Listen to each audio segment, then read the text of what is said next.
रब तबारक व ताला हमें आपको सबको इस माह नूर की बरकतें अता फरमाए और अल्लाह की अता करदा तौफीक से जो कुछ भी ज़िक्र करते हैं रब तबारक व ताला इसके करने को सुनने को हम सब के लिए ईमान की सलामती का ज़रिया बनाए। ये रबीउन नूर शरीफ की पहली महफिल है। मैं ये चाहता हूँ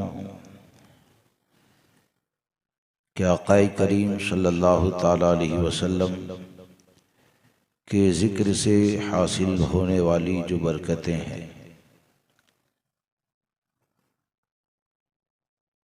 उसका इजहार जो दुरूद मुक़द्दसा के ज़रिए किया गया है वो चंद बातें आप लोगों के सामने अर्ज़ करना चाहता हूँ। अल्लाह तबारक व ताला हमें आपको सबको खुलूस के साथ ज़्यादा से ज़्यादा दुरूद मुक़द्दसा पढ़ने की तौफ़ीक़ अता फ़रमाए और कोशिश ये करें कि अपने घरों में इशा के बाद या कोई एक वक्त तय कर लें कि एक आध घंटे के लिए घर की औरतें जमा होकर दुरूद मुक़द्दसा का विर्द ज़रूर करें, क्योंकि इसमें बेशुमार बरकतें भी है, ज़िक्र मुस्तफ़ा भी है सल्लल्लाहु ताला अलैहि वसल्लम। और दुरूद मुक़द्दसा की फ़जीलत और उसकी बरकतें क्या होगी, सिर्फ़ आप इस बात के ऊपर गौर करें कि अल्लाह तबारक व ताला अपने महबूब पर और फरिश्ते हमारे और आपके आका सल्लल्लाहु ताला अलैहि वसल्लम पर दुरूद भेजते हैं और हमको भी दुरूद मुक़द्दसा पढ़ने का हुक्म दिया गया। और फरिश्ते कितने हैं? मखलूक में सबसे ज़्यादा अगर किसी की तादाद है तो वो फरिश्तों की तादाद है। जितनी भी मखलूक है उसमें सबसे ज़्यादा तादाद है तो वो फरिश्तों की तादाद है। इतनी ज़्यादा तादाद कि हमारे आका सल्लल्लाहु ताला अलैहि वसल्लम ने एक मकाम पर फरमाया, इन्नी अरा मा ला तरौन व अस्मउ मा ला तस्मऊन, मैं जिसे देखता हूँ तुम नहीं देखते, मैं जिसे सुनता हूँ तुम नहीं सुनते। अभी आसमान चिड़चिड़ाया और उसे हक है कि वो चिड़चिड़ाए, उसे हक है कि वो चिड़चिड़ाए। आसमान से आवाज़ आई चिड़चिड़ाने की और फिर हमारे आका सल्लल्लाहु ताला अलैहि वसल्लम ने इरशाद फरमाया कि जितने भी आसमान है ना उसमें 4 उंगल की जगह भी ऐसी नहीं है जहां पर फरिश्ते ना हो। हाँ? जितने भी आसमान हैं और सब फरिश्ते सजदे के अंदर हैं। अब आप जरा सोचिए कि 4 उंगल की जगह भी नहीं कि जो फरिश्तों से खाली हो और अल्लाह तबारक व ताला ने फरिश्तों को दुरूद मुक़द्दसा पढ़ने का हुक्म दिया, तो क्या इससे अज़मत मुस्तफ़ा सल्लल्लाहु ताला अलैहि वसल्लम का और ज़िक्र मुस्तफ़ा की बरकतें क्या है, क्या उसका पता नहीं चलता है कि फरिश्ते इतने ज़्यादा कि अल्लामा जलालुद्दीन सुयूती रहमतुल्लाहि ताला अलैहि वो फरमाते हैं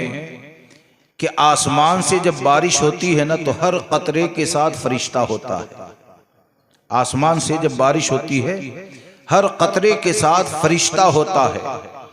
और वो फरिश्ते आसमान से नाजिल होने वाली बारिश के तमाम कतरों को गिन लिया करते हैं और सिर्फ गिनते नहीं है, ये कहां पर गिरेगा कतरा वो भी जानते हैं, इससे कहां पर सब्जी पैदा होगी वो भी जानते हैं और वो सब्जी को कौन खाएगा वो भी फरिश्ते जानते हैं। अब आप सोचिए कि फरिश्ते जितने भी हैं वो आक़ाए करीम सल्लल्लाहु ताला अलैहि वसल्लम के खादिम हैं। फरिश्ते ये हमारे और आपके आका सल्लल्लाहु ताला अलैहि वसल्लम के खादिम है। तो एक तो ये कि इतने ज्यादा फरिश्तों का जिक्र मुस्तफ़ा करना, तो ये हमारे आका सल्लल्लाहु ताला अलैहि वसल्लम की रिफ़अत और आपकी इज्जत व अज़मत पर दलालत करता है।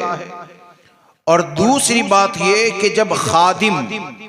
आसमान से नाजिल होने वाले कतरों को गिन लेते हैं, फरिश्ते जो खादिम है वो कतरा जमीन पर आकर कहाँ गिरेगा, सब्जा उगेगा कहाँ उगेगा, अगर सब्जी वगैरह उससे पैदा हो गई तो वो किसके पेट में जाएगी। जब खादिम इतना जानते हैं तो हमारे आका तो मखदूम है, उनके इल्म का आलम क्या होगा। जब खादिम का ये हाल है तो मखदूम का आलम क्या होगा। तो आका करीम सल्लल्लाहु ताला अलैहि वसल्लम की शान इतनी बुलंद वाला कि मखलूक में सबसे ज्यादा फरिश्ते और अल्लाह की बारगाह में आपकी ये महबूबियत कि जो सबसे ज्यादा मखलूक में पाए जाते हैं, वो नूरानी फरिश्तों की जमात को जब अल्लाह तबारक व ताला ने दुरूद पढ़ने का हुक्म दिया तो हकीकत ये है कि ये तो आका करीम सल्लल्लाहु ताला अलैहि वसल्लम का हम गुलामों पर एहसान है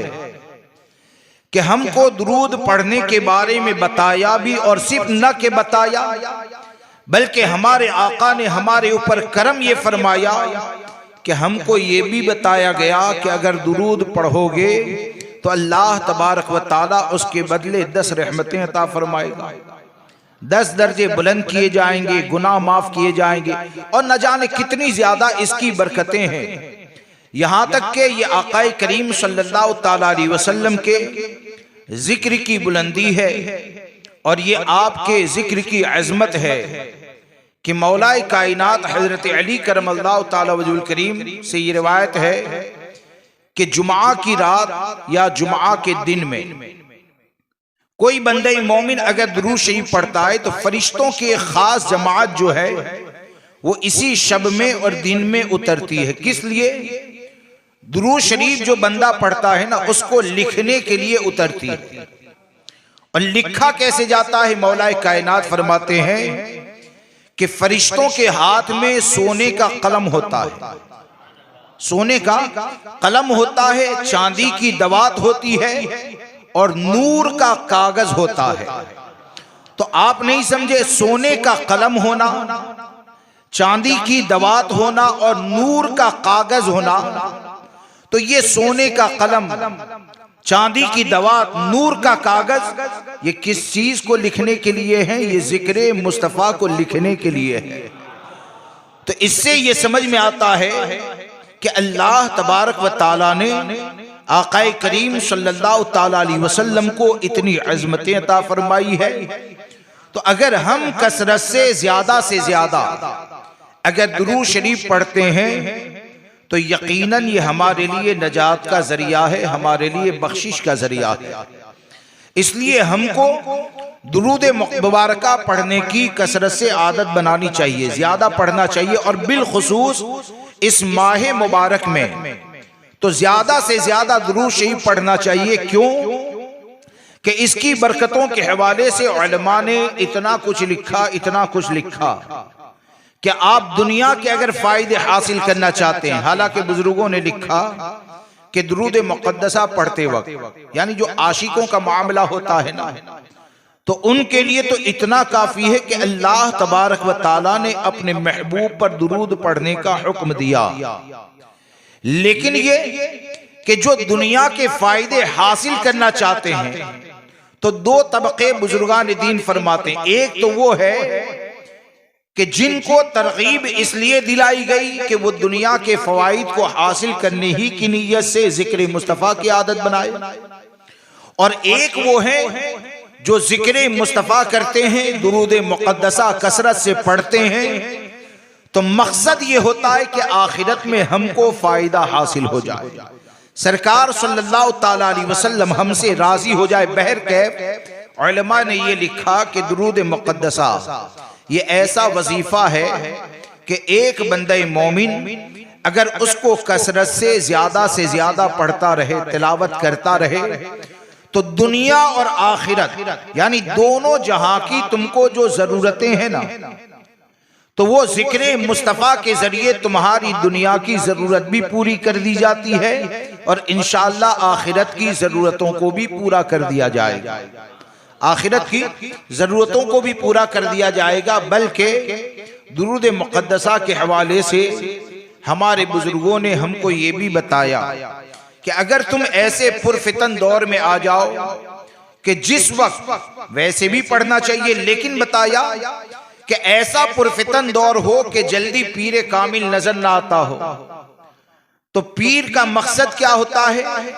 कि मुरीद के दिल को गुनाहों से पाक करता है। पीर की जिंदगी का मकसद ये होता है कि वो अपनी तालीम के जरिए तुमको हराम से बचाता है, शरीयत से करीब करता है, दीन से करीब करता है। तो उलमा ने फरमाया कि जब पीर कामिल नजर ना आता हो ना, तो कोई इस नीयत से अगर ज्यादा से ज्यादा दुरूद पाक पढ़े कि मुझे तो कोई पीर कामिल मिल नहीं रहा है, तो उलमा फरमाते हैं कि जिस तरह एक पीर का काम दिल को गुनाहों से पाक करना और अल्लाह रसूल अज़्ज़ व जल व सल्लल्लाहु तआला अलैहि वसल्लम की बारगाह से करीब करना है, ठीक उसी तरह जो दुरूद पढ़ेगा तो दुरूद मुक़द्दसा ऐसा मुर्शिद होगा कि वो दुरूद पढ़ता रहेगा, उसका दिल गुनाहों से पाक होता रहेगा, उसका दिल ये गुनाहों से पाक होता रहेगा। तो यकीनन ये आकाए करीम सल्लल्लाहु तआला अलैहि वसल्लम के जिक्र मुबारका की बरकतें हैं। तो हमको ये चाहिए कि हम अपनी आदत बनाएं कि चलते फिरते ज्यादा से ज्यादा नबी अकरम सल्लल्लाहु तआला अलैहि वसल्लम की बारगाह में दिल से दुरूद मुक़द्दसा का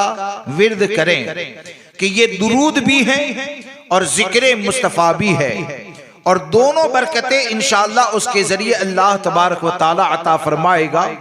आइए चंद बातें आपके सामने दुरूद मुक़द्दसा पढ़ने वाले को जो फजीलत हासिल होती है और इससे जो अज़मत मुस्तफ़ा का इजहार होता है। हालांकि आकाए करीम सल्लल्लाहु तआला अलैहि वसल्लम की शान जो है ना, वो हम क्या समझेंगे जब हमारे आका ने खुद ये फरमाया, अपने सिद्दीक से ये फरमाया, या अबा बकरिन लम यअरिफनी हकीकतन गैर रब्बी, कि ए अबू बकर मेरी हकीकत को मेरे रब के अलावा किसी ने नहीं जाना, मेरी हकीकत को मेरे रब के अलावा किसी ने नहीं जाना। और इमाम अहमद रजा फाजिल बरेलवी रज़ी अल्लाह तबारक व तआला ने जो एक नात लिखी, सरवर कहूँ के मालिको मौला कहूँ तुझे, बागे खलील का गुले ज़ैबा कहूँ तुझे।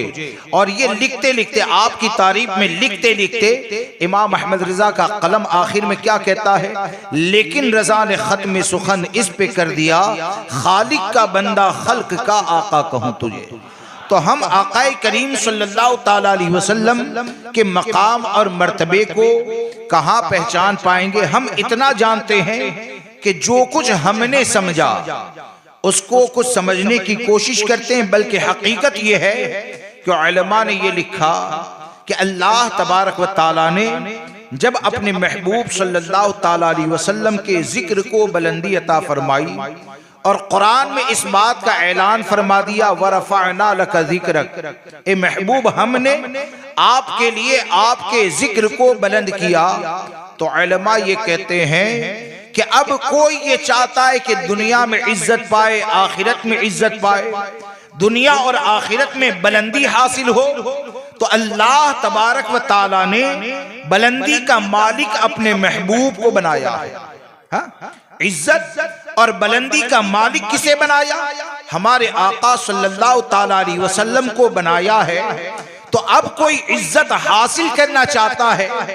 तो अपनी तारीफ न करता रहे, अपनी वाहवाही न करें, अपना जिक्र न करें।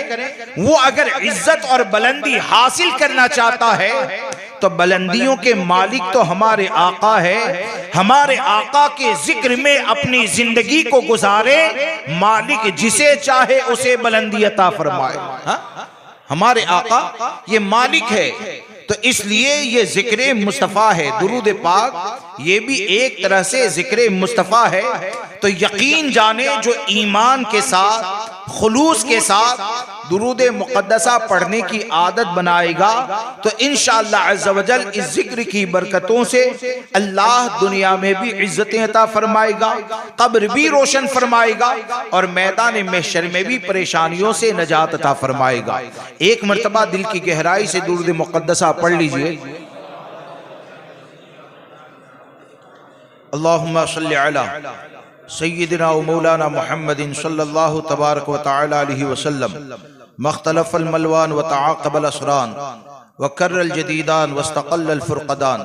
व बल्लिग़ रूहहु व अरवाह अहले बैतिही मिन्नत तहियत व सलाम व बारिक व सल्लिम अलैहि कसीरा।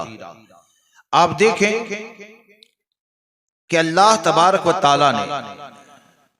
अपने महबूब सल्लल्लाहु ताला अलैहि वसल्लम पर दुरूद पढ़ने का हुक्म दिया और दुरूद शरीफ के हुक्म का वजूद ये खुद कुरान मुक़द्दस से साबित है कि अल्लाह ने फरमाया सल्लु अलैहि, यानी इन पर दुरूद पढ़ो। अब आप देखें कि आक़ाए करीम सल्लल्लाहु ताला अलैहि वसल्लम की बारगाह में जो बंदे मोमिन दुरूद पढ़ता है तो उसकी बरकतें क्या। हम और आप अगर गौर करते रहे ना चंद बातों पर तो हमारी जिंदगी खत्म हो जाएगी, लेकिन उसकी बरकतें क्या है उसके किनारे तक नहीं पहुंच सकते हैं। कि जब हम दुरूद पढ़ते हैं तो एक रिवायत के अंदर यह आया कि जब दुरूद मुक़द्दसा कोई बंदे मोमिन आक़ाए करीम सल्लल्लाहु ताला अलैहि वसल्लम पर पढ़ता है तो वो दुरूद को लेकर फरिश्ते अल्लाह की बारगाह में जाते हैं। वो दुरूद को लेकर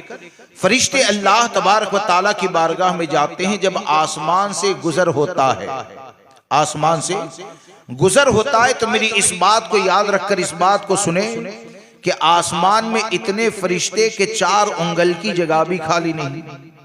और आसमान से जब गुजर होता है ना तो जो फरिश्तों के दरमियान से वो दुरूद को लेकर गुजरते हैं तो वो फरिश्ते क्या कहते हैं जिनके पास से गुजरते हैं, सल्लु अला क़ाइलिहा कमा सल्ले अला मुहम्मद सल्लल्लाहु अलैहि वसल्लम। यानी ये जो दुरूद पढ़ने वाला है ना, ये जो दुरूद पढ़ने वाला है तो वो फरिश्ते ये कहते हैं इसके कहने वाले के लिए भी ऐसा ही कहो, इसके कहने वाले के लिए भी ऐसा ही कहो। यानी हमने जब दुरूद पढ़ा तो वो फरिश्ते क्या कहते हैं, इनके कहने वाले के लिए ऐसा कहो। यानी फरिश्ते हमारे लिए रहमत की दुआ करते हैं। फरिश्ते हम जमीन के ऊपर सरकार सल्लल्लाहु ताला अलैहि वसल्लम का जिक्र करते हैं और आसमान की बुलंदी में अल्लाह तबारक व ताला की नूरी मखलूक यानी फरिश्तों की जमात वो हम जमीन पर रहने वालों के लिए रहमत की दुआ करती है। और फिर जब ये दुरूद अल्लाह तबारक व ताला की बारगाह में पेश किया जाता है तो आक़ाए करीम सल्लल्लाहु ताला अलैहि वसल्लम की शान देखिए, उनका मकाम और मर्तबा देखिए। अल्लाह तबारक व ताला की बारगाह में आपकी महबूबियत देखिए कि कौन आपके जिक्र की बुलंदी का अंदाजा लगा सकता है कि जब वो दुरूद मुक़द्दसा को अल्लाह तबारक व ताला की बारगाह में पेश किया जाता है तो अल्लाह तबारक व ताला फरिश्ते से फरमाता है, जो ले जाने वाले फरिश्ते हैं उससे फरमाता है कि इस दुरूद को मेरे महबूब सल्लल्लाहु ताला अलैहि वसल्लम की कब्र अनवर पर ले जाओ, आपके मज़ार मुबारक पर ले जाओ और मेरे महबूब सल्लल्लाहु ताला अलैहि वसल्लम की बारगाह में इस दुरूद को पेश करो। और मकसद क्या है, रब तबारक व ताला फरमाता है ताकि मेरा महबूब इस दुरूद पढ़ने वाले के लिए मग़फ़िरत की दुआ करे, दुरूद पढ़ने वाले के लिए मग़फ़िरत की दुआ करें, मेरे महबूब की आंखें ठंडी हो। अब आप जरा सोचें कि अल्लाह तबारक व ताला फरिश्ते को हुक्म देता है मेरे महबूब की कब्र अनवर पर ले जाओ ताकि मेरा महबूब ये दुरूद पढ़ने वाले के लिए मग़फ़िरत की दुआ करें। तो इससे तो एक बात ये समझ में आती है कि इस रिवायत से इस बात का पता चला कि दुनिया के किसी भी कोने में कोई भी हुजूर सल्लल्लाहु ताला अलैहि वसल्लम पर ईमान वाला दुरूद पढ़ता है तो जब हमारे लिए हमारे आका मग़फ़िरत की दुआ करते हैं तो क्या इससे ये समझ में नहीं आता है कि हमारे आका सल्लल्लाहु ताला अलैहि वसल्लम के इल्म गैब का आलम ये है कि पूरी दुनिया भी अगर एक साथ में दुरूद मुक़द्दसा पढ़ती है ना, तो हमारे आका हर दुरूद पढ़ने वाले के नाम को जानते हैं। हमारे आका सल्लल्लाहु ताला अलैहि वसल्लम हर दुरूद पढ़ने वाले के नाम को जानते हैं। और जब हमारे आका मग़फ़िरत की दुआ करें, यानी हमने अभी दुरूद पाक पढ़ा और हमारे आका सल्लल्लाहु ताला अलैहि वसल्लम अगर मग़फ़िरत की दुआ करें, तो जिसकी सिफारिश हमारे आका फरमाए, तो रब तबारक व ताला का ये वादा, वलौ अन्नहुम इज़्ज़लमू अनफुसहुम जाऊका फस्तग़फिरुल्लाह वस्तग़फर लहुमुर रसूल। यानी इस आयत करीमा में ये दर्स दिया गया कि जब तुम अपनी जानों पर जुल्म करो तो मेरे महबूब की बारगाह में आओ और क्या करें, फस्तग़फिरुल्लाह, अल्लाह तबारक व ताला की बारगाह में तौबा करो, वस्तग़फर लहुमुर रसूल, और मेरा महबूब सिफारिश करें, यानी आकाए करीम सल्लल्लाहु ताला अलैहि वसल्लम बख्शिश की दुआ करें, लवजदुल्लाह तव्वाबर रहीमा, तो अल्लाह तबारक व ताला को बहुत ज्यादा तौबा कबूल करने वाला मेहरबान पाओगे। तो इससे क्या समझ में आया कि इससे ये समझ में आया कि हमारे दुरूद को अगर सरकार सल्लल्लाहु ताला अलैहि वसल्लम कबूल फरमा ले और हमारे लिए बख्शिश की दुआ हो जाए, तो अगरचे एक मर्तबा हमारे आका हमारी सिफारिश फरमा दे, यकीन जाने हमारा ईमान सलामत हो जाएगा। और जब हमारे आका दुआ फरमा दें, तो हमारे आका की दुआ के हवाले से इमाम अहमद रजा ने यही तो अकीदा अता फरमाया कि इजाबत का सेहरा इनायत का जोड़ा दुल्हन, इजाबत का सेहरा इनायत का जोड़ा दुल्हन बन के निकली दुआए मोहम्मद, इजाबत ने झुककर गले से लगाया बड़ी शान से जब दुआए मोहम्मद। क्या समझ में आया कि सरकार सल्लल्लाहु ताला अलैहि वसल्लम के जिक्र मुबारक की अगर आदत डालेंगे, अल्लाह तबारक व ताला जिल्लत से बचाएगा, इज्जतें अता फरमाएगा, और साथ में दुरूद मुक़द्दसा की बरकतों की बुनियाद पर बारगाहे मुस्तफ़ा से बख्शिश का ऐसा परवाना मिलेगा कि दुनिया में ईमान के साथ रहोगे, ईमान के साथ जाओगे और मैदान महशर में शफाअते मुस्तफा से जन्नत में दाखिल हो जाओगे।